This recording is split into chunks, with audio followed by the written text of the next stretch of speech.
The school bully beat me up so bad I ended up in a wheelchair. And my mom? She's this hotshot lawyer, and she became his defense attorney. In court, she twisted everything around and got him off completely. The kid who nearly killed me walked away free. Why? Because his dad paid for her college years ago. When I called her out on it, she didn't even flinch. Everyone's equal under the law, Carl. I can't throw away my professional ethics just because you're the victim. Jay just lost his temper. I couldn't let his whole life get destroyed. I watched that monster walk out of the courthouse like nothing happened, and I just laughed. I pulled out the papers I'd already drawn up to disown her and threw them right in her face. Since you're so ethical and so big on paying back favors, I said, I hope you're ready to defend what's left of your own pathetic life. Mom didn't even look at the papers. To her, I was just a dramatic teenager throwing a fit. Carl, are you done making a scene? She picked up the papers, crushed them without reading a word, and tossed them in the nearest trash can. Mr. Grant's throwing a thank you dinner at the Grandview tonight. You're coming. Jay will be there. He can apologize, and we can all move on. I couldn't believe what I was hearing. Move on? I was stuck in a wheelchair. The guy who put me here just got away with it, and she wanted me to go to his celebration dinner? I'm not going. The words came out cold and flat. I turned my wheelchair to leave. Mom's voice followed me, sharp with anger. Carl, can you stop being so petty? The Grants don't have money. This dinner is costing Mr. Grant half his monthly paycheck. If you don't show up, you're disrespecting me and him. I didn't look back. I just wheeled myself out of there as fast as I could,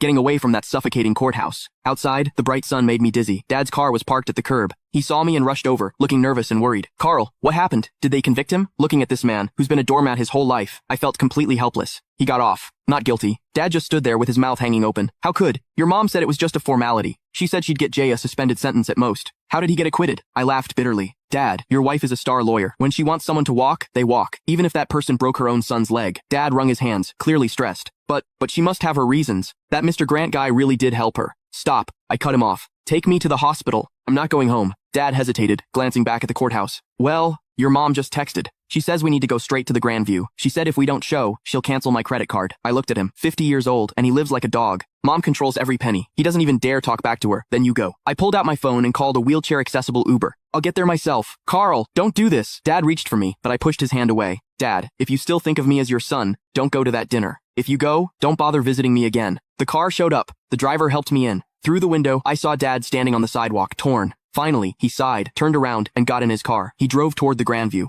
I closed my eyes, and the tears finally came. This was my family. A mom with some twisted hero complex, and a weak, spineless dad. And me, I was the throwaway kid. At the hospital, as soon as I got settled, my phone started blowing up. Jay had posted a bunch of photos on social media. In the pictures, he's holding champagne, looking smug as hell. My mom sat at the head of the table, smiling like everything was perfect. The caption, thanks, Aunt Susan. Justice might be slow, but it always wins. Cheers. Justice. Screw his justice. I opened the comments, full of ass-kissing from Jay's buddies. Jay's the man. Susan's a legal genius. Where's the cripple? Didn't he show up to toast you? Jay's reply, probably crying at home. Haha. I stared at the screen, my hands shaking. Then a new notification popped up. A money transfer from mom. Amount $300. Note, stop sulking.